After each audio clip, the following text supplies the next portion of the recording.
Hey guys, so today we have a very special video, and I know a lot of you are looking at this and going like, oh no, what the fuck, oh no, Zombieman is here. But no, don't worry, I don't know if Zombieman is coming out in November or not, but there are some rumors ongoing, and I thought I would try and address them, as well as, I like to release my videos in advance so I can get the ad money. Yes, so before I go further though, I just want to say that if you don't have enough black tickets, you have two options. One, you can open up your wallet right now, okay, and count how much money you have, and just save for the next 5 days, right? You can starve for 5 days, 7 days, 10 days, and you have Zombieman, see?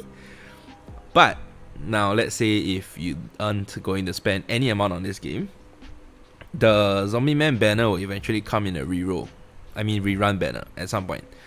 So it's not so bad. It could be bad, but well, there are worse things that have happened in life before, right? So let me just share with you why I personally think that Zombieman might be the next banner. First of all, the C developers have this annoying habit where they think that being special means that you have to just shift things around, and I don't really mind that. Personally, I think it's fine. But some people think that it ruins their game, right? Because they saved up, like, oh, I spent this period saving up, or they took a chance and gambled on some limited SSR they don't need, and now they're fucked. So I don't really blame the devs, but they have this habit of doing so. Okay. Now the second thing is, and probably the most interesting, is this screenshot right here.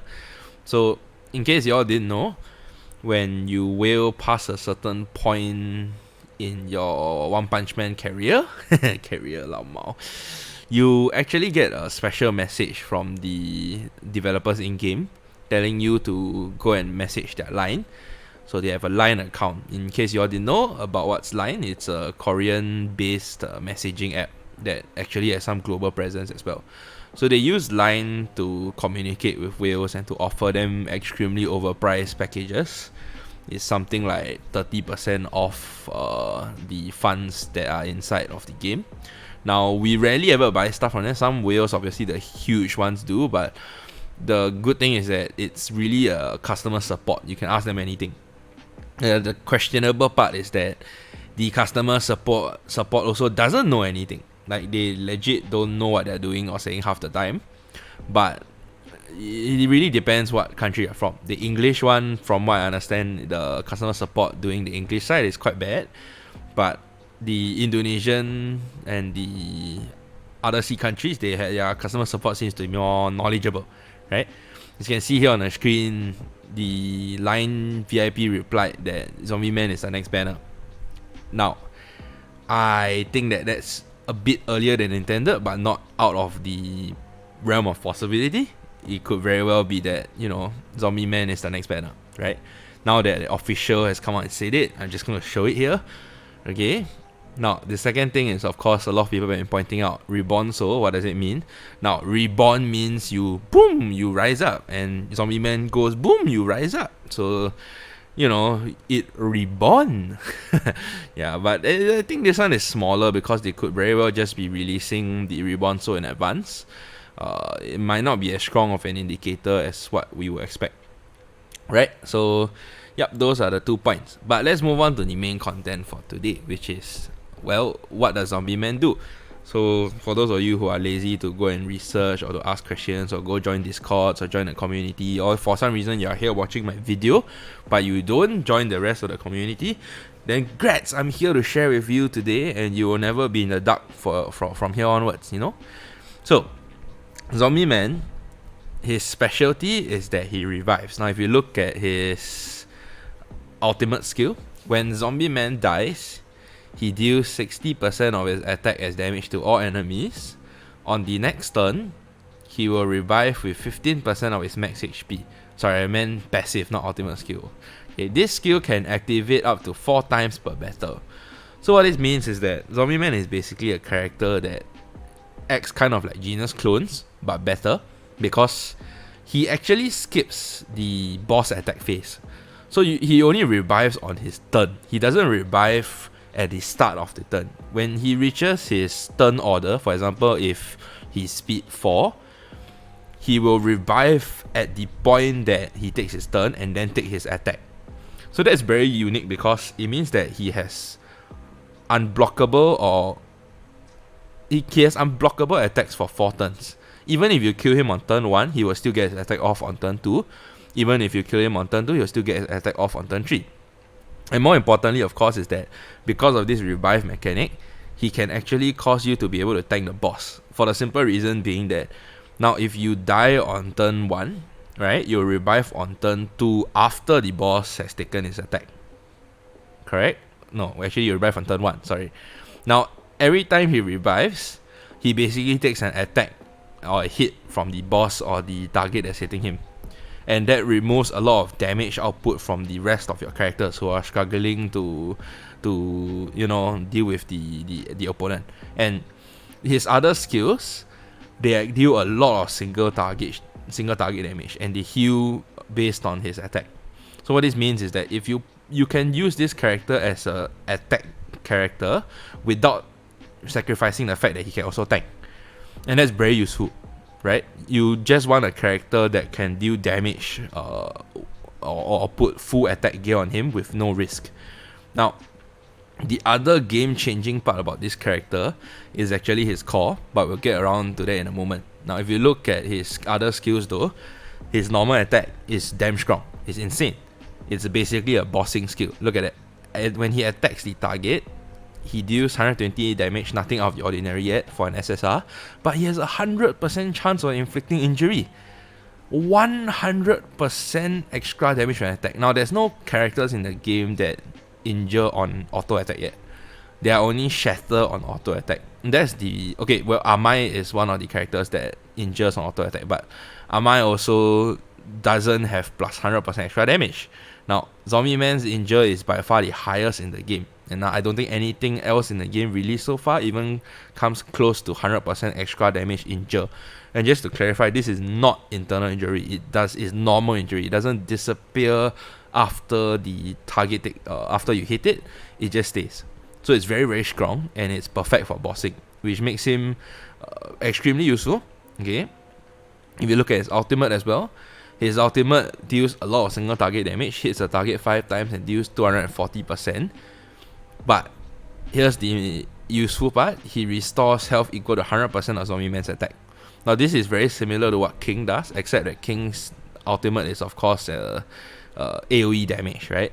But Zombieman's one is single target. And the usefulness of this is that if you alternate or you play Zombieman properly, you can actually set it up such that he can heal his team as well as injure the boss or the target you're trying to hit, right? And throughout all of the heroes we've got so far, of all the LSSRs, the combination of the revive mechanic and the single target injure mechanic, as well as the fact that he's a core, makes him the single most important pull to date. Okay, a lot of people have been saying, look, do I focus on Garo or Zombieman? You're asking the wrong questions. Every 3 to 5 months or every 6 months, they are forced to release a new core, because if not, you'll get bored.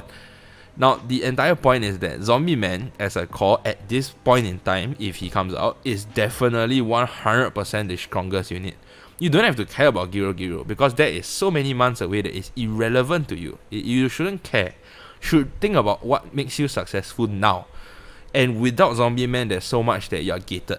You cannot do club boss, Boros. You may suffer during any new boss release events. Okay? You miss out on a unit that basically, who doesn't want a unit that just revives, right, and deals damage? It's pretty insane. So if you're considering like future units, you're thinking about Scarlet Mosquito, Genos V2, Garo, Watchdog Man, you're thinking about it from the wrong angle, because the future units are always going to be stronger than the current units. That's how they earn money from you. They sell you stronger and stronger units. It's called power creep, right? Okay, now moving on, you may be curious about what his core does. Okay, so the Zombieman core is very straightforward. It is when an ally gains tenacity, which is the shield effect, you gain 2 energy. This shield effect can come from various sources. It can come from Alloy's normal attack, Black Luster Alloy's normal attack.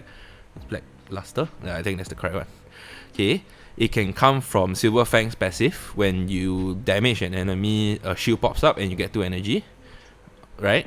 You can get it from Tank Top Master's ultimate. When he uses his ultimate, 3 shields come out from for the row. So these are all places you can get tenacity from, and for most people, you will most likely end up using Tank Top to trigger this shield, right? Alternatively, you might use Alloy to trigger this shield. Okay, I'll talk about the order later. Now, the second part of it is that he also gains or gives you 2 energy when you deal injury or internal injury to an enemy. Now, this is insane. It means that in total, you can get 4 energy every single round. Okay, for comparison, okay, if you use Gokatsu, if you use Bakuzan, you get 4 energy in turn 1 guaranteed, plus 1 energy default. Okay, however, this effect is a one-time thing. You don't get any more than that afterwards. So your total starting energy with Bakuzan is 7, but subsequent turns you can only get 3. Whereas in Zombieman's case, you get 7 on turn 1 if you activate everything, and then turn 2, you still get 2 plus 4, 6. So every round you are casting so many ultimates compared to when we were playing with characters back then. Of course, the other character that can compete with this is Chao Emperor, but Chao Emperor's problem is that, first of all, you need to crit, okay, and people can reduce the energy below 2 easily. And second of all, Chao Emperor stops giving energy entirely once you hit a certain amount of counts. But Zombieman doesn't have this weakness, okay? Now, if you look at the advanced cores, of course, there are supposed to be 4 advanced cores, but I don't bother with the 4th cause. Even in China servers, no one has ever reached the last core, if I'm not wrong. So the 1st, 2nd, and 3rd core is what we'll be looking at, because those are reasonably possible to attain. Okay, let's look at the 1st core, okay? The one that you start with once you get Zombieman. You restore 4% max HP to all allies after any unit takes its turn. Like, any unit. It's not one unit or after that unit takes its turn it heals. It's, let's say that your ally takes a turn, he walks forward and smacks the opponent with his double ass black punchy, right? Your entire team heals for 4%. And then when the opponent team comes and slaps you in the face with their fucking flashy fresh sword, your whole team heals for 4%. Okay? Every single time someone moves, you heal your whole team by 4% max HP. Now, if that's not insane, I don't know what is, because that means that over the course of a single round, where there are a total of 12 turns, you will heal 48% max HP. Your team heals back half of its health. And there are buffs out there, there are effects out there that increase the amount of healing, meaning that this is probably going to be more than 48%, right? And this effect only lasts for 2 rounds, but therein lies why when we say we move to the Zombieman meta, okay? Moving to the Zombieman meta means that the focus of the game is no longer about bursting down opponents, because every time you throw an ultimate, they just heal back up some of the health. It's retarded. You throw an ultimate down, they heal back, right? And how are you going to deal damage when everyone just keep on healing and healing? Everyone is just a tank. You see all the carnage, Zombieman doesn't die, you see alloy, you need 3 grapplers for Zombieman's core, so everyone's just a tank, right? And if you can't kill them, the only way is to outlive them or to deal more damage to a single target. So it will shift the meta away from those units you're so used to, like Atomic Samurai, Tatsumaki, these units that you've been seeing one-shot everyone for ages. They're going to still be there, but they're going to be much less effective. And not only because there's not enough slots anymore, they're just going to be much weaker given that everyone is a grappler and everyone has heals, right? Now, if you look at the second part of the advanced core, this is where it gets a bit confusing, and we had a huge debate / talk over Discord on what it actually does. Okay, but after talking to some players who play in the CN servers as well as looking at the translation, okay, what it actually does is, after applying internal injury, it will cause ultimate damage to increase by 20% permanently, and it's for your entire team. Okay, this effect, okay, is for your entire team.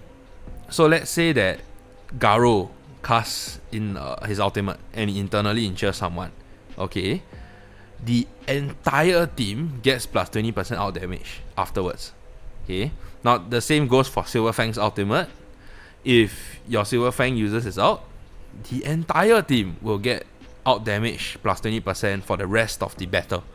Okay, so this effect is not small. Okay, it's basically the same as CE's Advanced Core, except that you have to trigger internal injury first, and that's insane, right? Now, I also want to point out that right now, okay, it's difficult to get to level 10 core, which looks OP right now on the screen, but it's not impossible. So there are going to be some players out there who've hoarded tons and tons of part supply tokens. I'm one of them, okay? If we get lucky, maybe we'll reach like level 4, level 6, level 7. Is some people who are fucking huge whales, maybe they'll cash to level 10. So these are all within the realm of possibility in the next few months, and we're going to look at them. Okay, level 4 cores. You get 1 energy when you inflict internal injury, okay? Meaning that on top of the 7 energy you start with, and the 4 energy per turn, you also have the option of playing an internal injury build that lets you get plus 1 more energy. Okay, of course you give up on the 4% max heal, which I'm not sure if it's wise, but some builds rely on energy, and this really solves that problem. It's insane actually, right? Now level 10, inflict 2 energy seal on enemies at the beginning of each round. Now what does this remind you of? Yes, it's the DSK core, but it's at level 10 of the Zombieman build.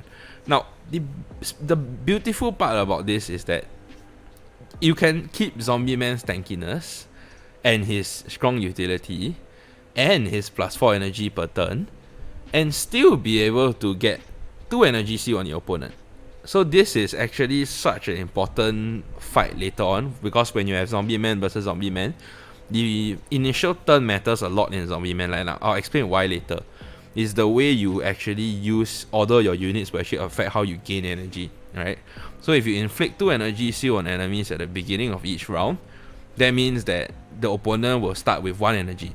Okay, what are they going to do? They have to auto attack with their character that they pump the max speed on, and that's going to change the meta slightly. Okay, now I think at this point it's quite clear that Zombieman is freaking strong, right?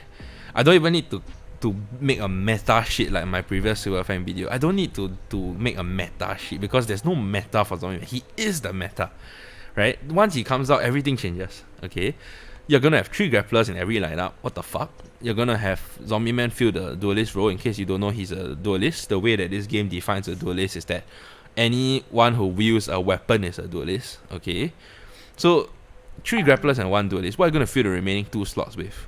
Now, fortunately for you, I've spent a lot on I spent so much effort on this video. Okay, I have created lineup guides for every single type of player out there. Okay, you can see through. I will flash show every one of them. Yeah, mid game, early game, whale, F2P, anything. Okay, so I've done it all. Okay, but we're gonna go through one by one, so you don't jump ahead in my video. Okay, now for an F2P player, what is the recommended lineup? Okay, you look at what you have on hand, you count that you need 3 grapplers, and immediately to your mind you're going to be like, oh, okay, I will use my this tank and that tank and that tank and that tank, right? But actually there is a order to what you should do. Okay, so for those of you who have been resolutely leveling tank top, now's your time to shine, because tank top is one of the best units right now for an F2P to trigger the shield effect, and I'm going to explain why. Okay, out of the 3 major shield tank characters, which is tank top, alloy, and DSK, only tank top can guarantee the shield on turn 1. Okay, unless you get unlucky and face off against DSK Core 4, or someone has a super fast king, your tank top will get the shield off, and that's how you get your 2 energy, right? Okay, hear me out. There are 2 ways you can kick off a Zombieman starter lineup. Okay, 1, you start with tank top shield, you just ultimate and you shield your lineup, and you pray that you don't end up against like a DSK player. And that usually is Zombieman versus Zombieman, so you won't end up against a DSK. It's very unlikely. Okay, you may end up against a king, especially if you're in my server. That is why I still don't think tank top is strong in all situations. However, if your server doesn't have king spammers like mine, then Tank Top is suddenly such a god tier unit. Because Tank Top just casts shield plus 2 energy, and now your front line is invulnerable, or your back line, whichever you want to put him. Some people play Tank Top as an offense unit, right?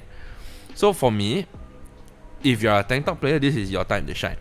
Okay, now let's move on to a different type. Okay, let's look at Alloy. How does Alloy trigger the shield? Now, if you look here, my order of lineup, okay, if you want to read how this works, the ones on the left are the back line. So from top to bottom, those are your back line. The ones on the right, the top to bottom, are your front line. Okay, if you look at the numbers, those are my recommended prioritization for speed. They are not the speed you should put them at, so to speak. They are the prioritization. So meaning that if you were to give speed to your units, which roughly where should they be placed, that's the number that you're looking at. So why is Alloy at number 5? For a very simple reason. Okay, you have 6 characters in your team, you have 3 energy at the start, and Zombieman has plus 4 energy. That means that you can cast your ultimate 3 times before you run out of energy. And giving 4 characters ahead of Alloy a chance to cast their ultimate is the best chance of having him to cast his normal attack. Okay, you want Alloy to use his normal attack because his normal attack is the only one that grants shield. His ultimate does not grant a shield. So if he normal attacks, your number 6 character has a chance to use his ultimate. Okay, now you can also just slow roll and leave the energy for the next turn. But honestly speaking, you won't have energy problems on Zombieman after turn 2 onwards because he has so much energy gain. Instead, what you should be focusing on is figuring out how can you optimize your energy spend such that it makes sense. And for me, the combo with Black Alloy is that you put Black Alloy at number 5 speed on your lineup and you put Carnage at 6 speed on your lineup. This is very important for the simple reason that if Carnage is the last to move and yet he can still cast his ultimate, he will heal. And Carnage deals damage by healing. He deals damage by having health on his character.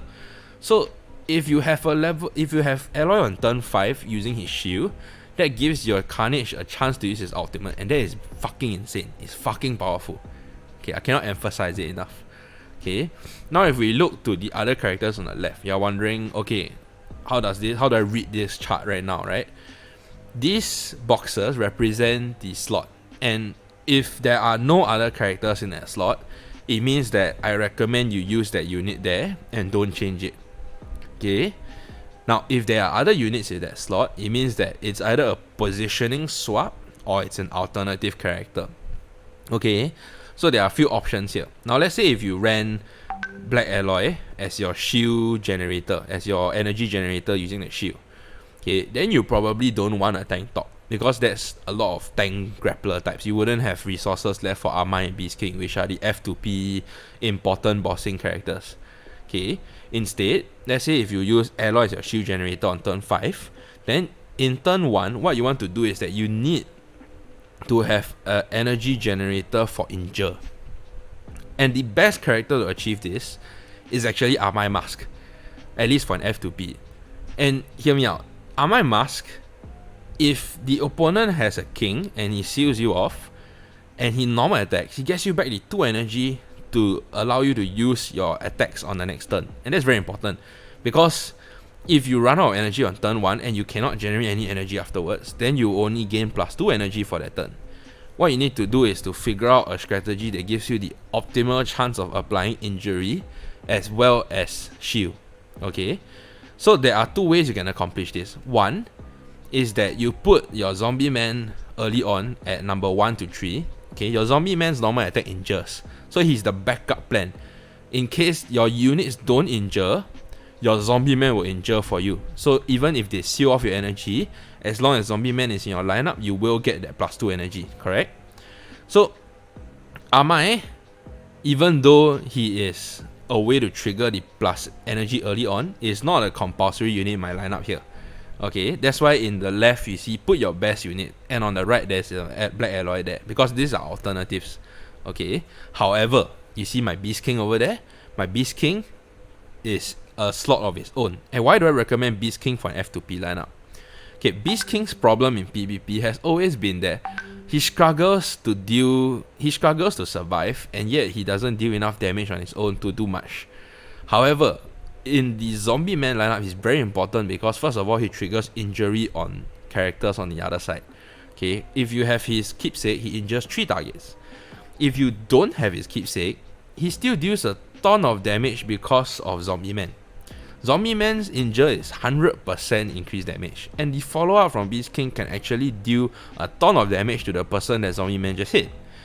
Now, the main reason why Beast King is here is to fulfill the grappler role, because I don't expect anyone in the game right now to have 3 times grapplers whereby there are like evenly distributed. Most F2P players must put resources into Beast King or Amai, and given that Beast King is most likely going to be a staple in your lineup here.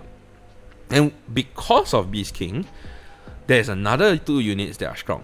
Okay, one is Tatsu. Okay, when you have Tatsu in a lineup with Zombieman, the goal is that you can cast your injury. Very simple as that. Tatsu not only deals a ton of damage, Tatsu also injures. And that means that you will get your +2 energy either earlier, or you can trigger Beast King's follow-up to the backline. Okay, now the second thing is that if you don't have a Tatsu, what do you do? Okay, the most important part about a Zombieman lineup is not really the rest of your comp. The only 2 parts of the Zombieman comp that are important are Zombieman himself and Carnage. That's why Carnage is on the bottom right, and I haven't talked about him. Because if you haven't leveled a Carnage all the way until this point, then it sucks to be you. It sucks so bad to be you, really. Carnage with 48% heal every turn means that the opponent literally cannot survive. Okay, he is the main reason why the opponent will be losing their health non-stop every turn. He is free damage output, basically. Every bit of health that Carnage has is damage. Okay, I cannot emphasize that enough. Now, if you are unlucky enough that you don't have a strong tank top, you don't have a strong alloy, or you don't have alloy at all, what can you do? Well, the DSK banner just came out. And DSK is here in a tiny portrait to the right side of the screen because I don't think that DSK is a strong unit in this composition. But if you are desperate for shields, okay, your only option left is DSK. You have no choice. What can you do? You need a shield. DSK will trigger his shield when he's near death, which means that no matter what, at some point, you will get your shield generator. Okay, so better than nothing.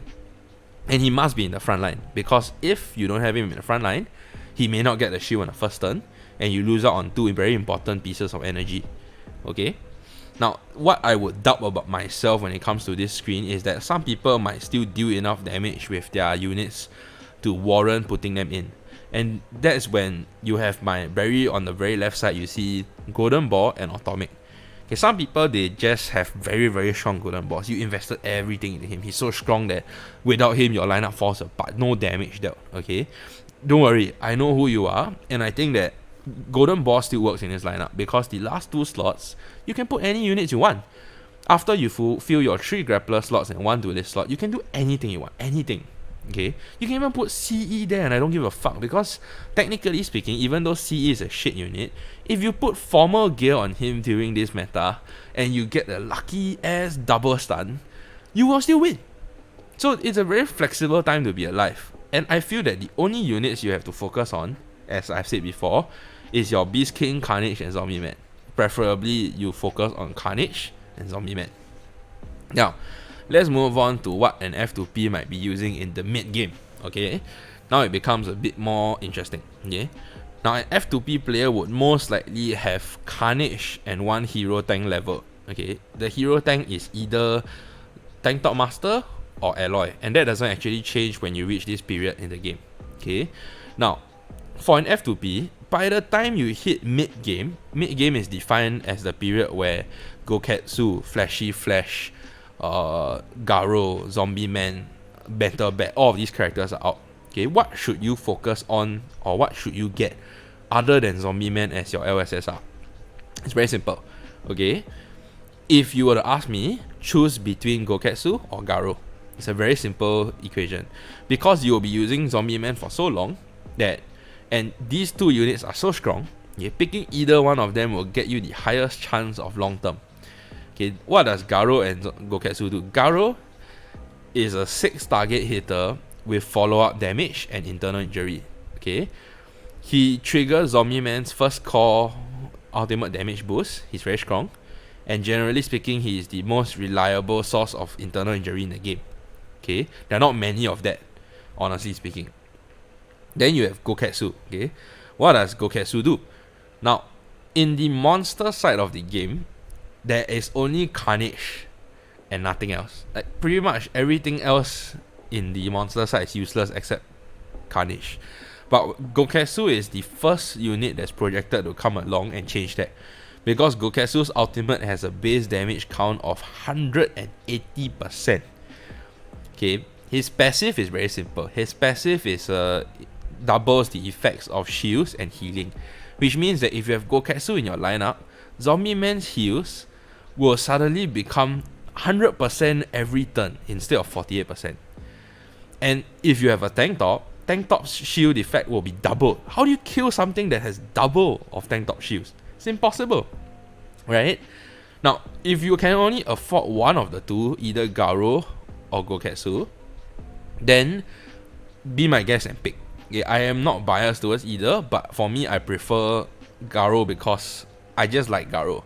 But I think on a power scale level, I'm not biased against it. I think both have their strengths. I would personally pick Garo, so it's up to you. Okay. And as you can see, I still left a slot blank for an F2P player, which is the Tatsu slot. Okay. Now, if you don't have Tatsu, again, not everyone levels Tatsu. I don't level Tatsu. Okay, put your strongest 5-star there. As long as it's 5 stars. You can only have 5-star units by this time of the game. Okay, if you don't have a 5-star unit, something is wrong. Just saying. Now, this lineup, in case you haven't noticed that, I've suggested 1 duelist, 4 grapplers, and a slot. Now, that's basically because you will be leveling grapplers for your entire life. Now, high techs will be completely irrelevant. You'll never use high techs ever again, because high techs are stupid. Okay, you'll only be using the remaining 3 types, and pretty much the only thing that determines your mid game is out of these 3 types, which are your strongest from each, and you pick 1. Okay, grapplers, you have no choice. Grapplers, you need 3, so you have to put in 3 for to fulfill the criteria. And then your last slot, just pick between duelist and esper, and pick 1 strong one. That's it. That's all you have to do. That's the only thing you have to do during the Zombieman lineup. And I left in Beast King, and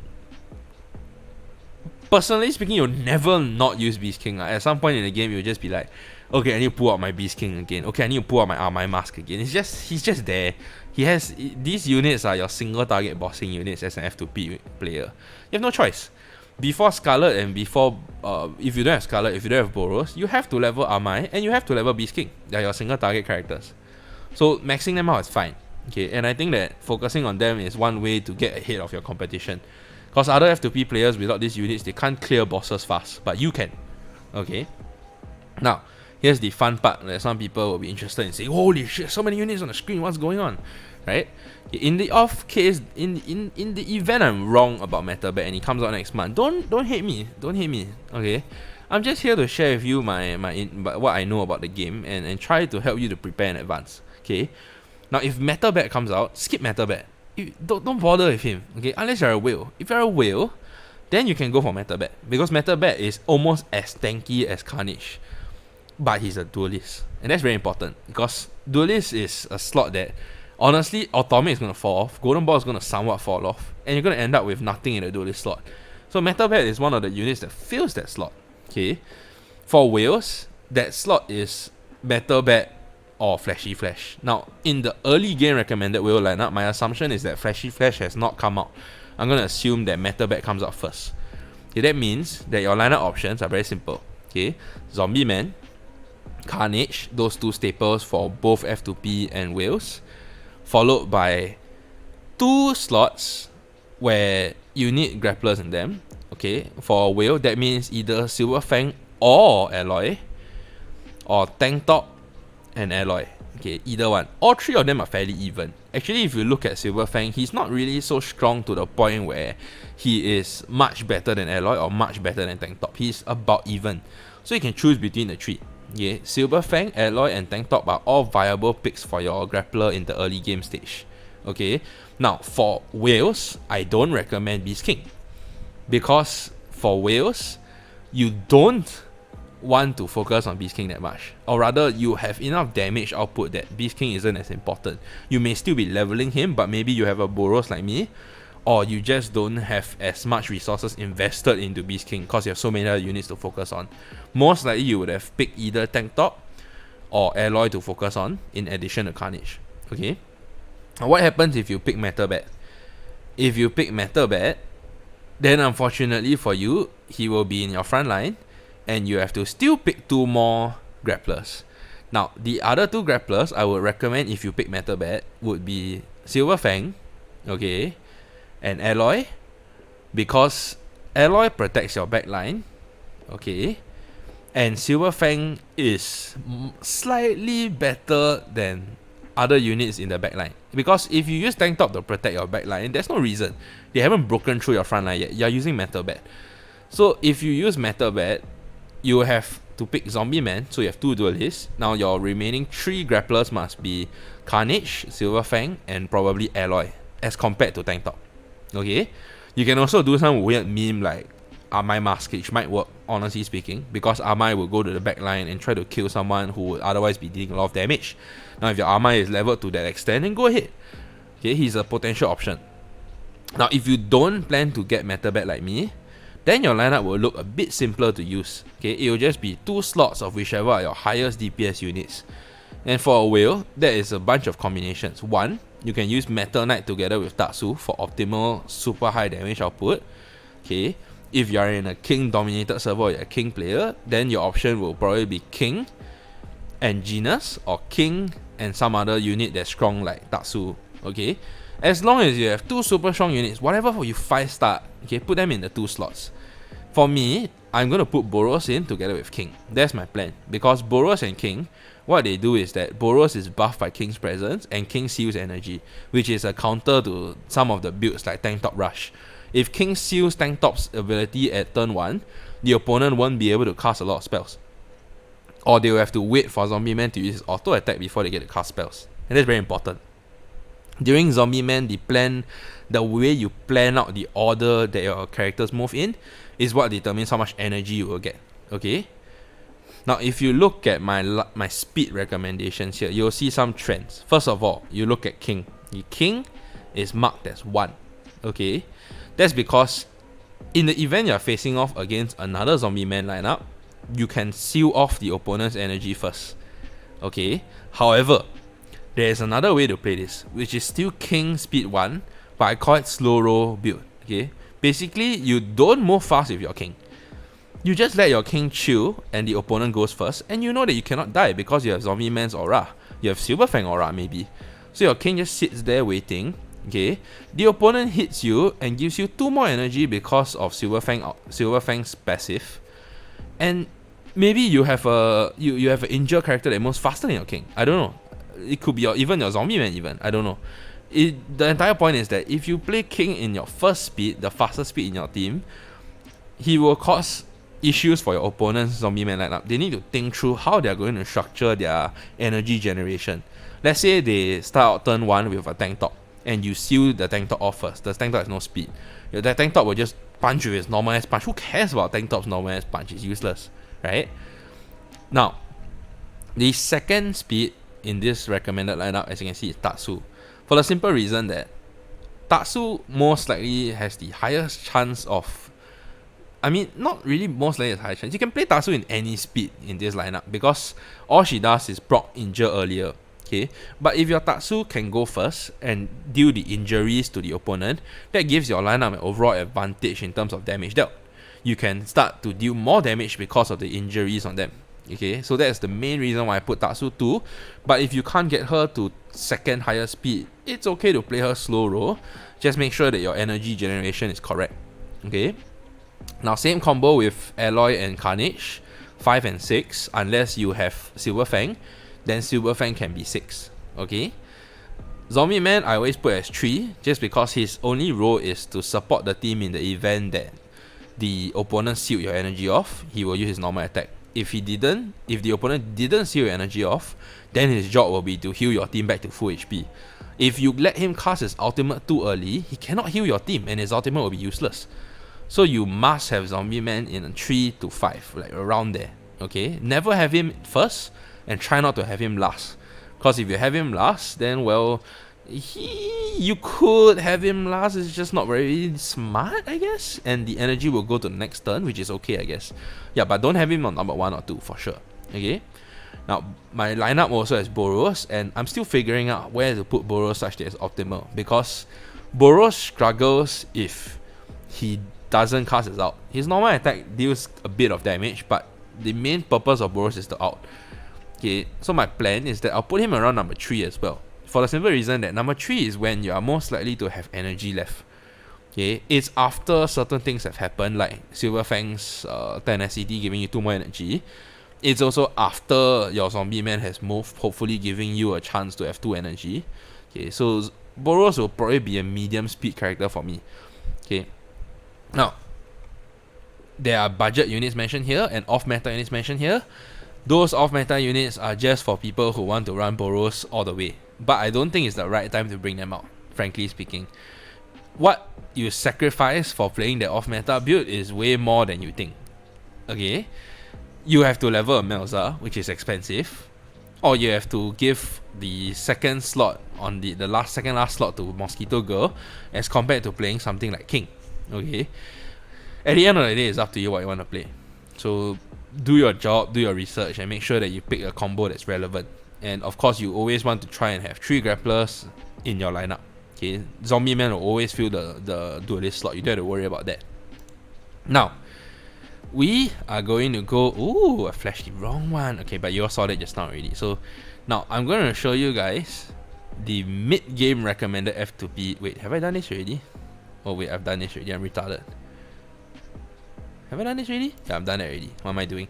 Okay, now I'm going to show you the mid-game recommended whale lineup. Okay, a lot of people have been thinking like, what should I be playing by the time X character comes out, or what should I focus on? Okay, at the end of the day, you choose which units you have and you make them as high as you can go. Meaning to say, if you have a character that's already 5-star, that is the character you're going to stick with for 6, 7, 8 months. For me, that character is Garo, and that's why Garo is on the top left. Because my Garo is definitely going to be 5 stars, there's no question about it. So he's definitely top left. He's going to be a permanent staple in my lineup. Okay, Zombieman is always going to be there because he's necessary, he's the core. Carnage is always going to be there because Carnage is cheap damage, high. He's honestly speaking, Carnage is the game changer at this point. Okay, some people wouldn't have leveled Carnage and they will have 6 LSSRs. That's fine. But I still think that a Carnage with strong gear and strong levels can match any other character during this period. Okay, it's just a matter of how you gear him, right? So if you look at this lineup right here, I have Garo guaranteed, I have Zombieman guaranteed, and I have Carnage guaranteed, which means I only need to pick 1 more grappler. Okay, that grappler can be a few. Okay, 1, you can have Gokatsu, which is ideal. The best possible outcome is that you have Gokatsu. Number 2 is you can have Silver Fang. Okay, Silver Fang gives you an easy way to guarantee shield trigger for Zombieman. That is a guaranteed +2 energy early on. It opens up a lot of possibilities and it saves you a lot of energy. That's why my Silver Fang is there. Okay, some people run Alloy during this period. Now, I've always said long ago that Alloy is one of the late game free-to-play characters because his damage reduction is so huge. The fact that he reduces damage by ulting and by just sitting there in the lane makes him a very strong option to protect your backline. That's very important during this period. Okay, the other character that can cause trouble for you during this period, which is not on this screen, is Phoenix Man. Okay, I don't know how soon Phoenix Man will come, but if Phoenix Man is out, your backline is going to be in trouble because the Zombieman lineup relies on walling off your backline and preventing them from taking damage.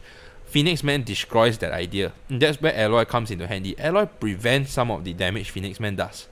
Okay, now other options. Now you see Flashy Flash is on this screen. The thing about Flashy Flash is that in order for him to be strong, he needs to be the fastest in the game. Okay, that's number 1. And number 2, you really need a lot of resources invested into him. in order for that to happen, honestly speaking, you have to be a whale, and that's why I don't recommend normal F2P players draw him. The way he works is that if his speed is faster than the opponent, he will cause a lot of magical positive effects. He will follow up more, he will get shields, he'll do all sorts of crazy shit. Now, if you're running Metal Bat, you cannot run Silver, you cannot run Flashy Flash, right? Because they will take up a tank slot and a tank slot. Flashy Flash is a pseudo tank. He gets a 42% tenacity effect, so he's actually kind of like a tank, okay, even though he deals frontline damage and follow-up damage. If you run Garo, then Flashy Flash is a good pick. But if you don't have Garo, and for example you went for 5-star Gokatsu instead, then Flashy Flash is not as good of a pick, because Gokatsu does not follow up. Okay? If you run Flashy Flash, Garo, and Metal Bat, then your remaining 2 slots must be grapplers, and that's where it might be difficult. It's possible to run 2 more grapplers, it's just a bit expensive to do so. So that's why my Flashy Flash and my Metal Bat are in those slots right there, okay? And even though I don't really plan to level Metal Bat, I've seen videos of what Metal Bat can do. He doesn't deal a lot of damage, but he walls very well. The key to Metal Bat is that he is like Carnage, he doesn't die. And when you hit him, he hits you back, okay? So if you're going to run a wall like that, then your other characters have to make up for the lack of damage. Okay, so be that as it may, you pick your wars, you fight your wars.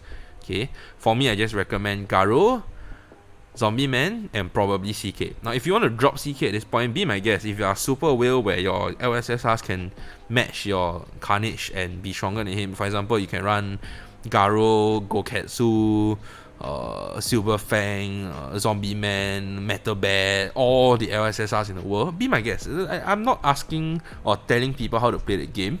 I'm just making recommended lineups. As you see at the top, it's in big caps, recommended. Okay, so don't come and type in the comments saying that my suggestions suck. They are suggestions. You fuck off from my video. No, I'm just kidding. I hope none of you are that kind of person. Okay, so now going back to what Zombieman is. Remember, if you are not drawing Zombieman for some reason, if you don't have black tickets, if this, if that, okay, panic. It's time to panic, my friend. It's time to panic because you had your chance. You could have come into this game, you could have saved up your black tickets, but you chose to gamble all of them away. And that's your own fault. Okay? You deserve to suffer. Your only redemption is if you start saving up for his rerun.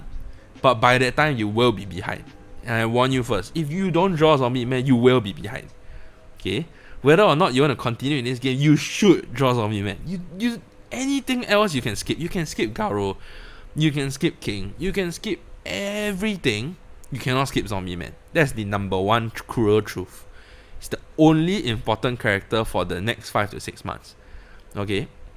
I hope that was warning enough for all of you. And I don't usually end off my videos with this kind of like fuck you, fuck that, fuck him, fuck them all, you know. But yes, you who are watching my video, you better draw Zombieman. Okay?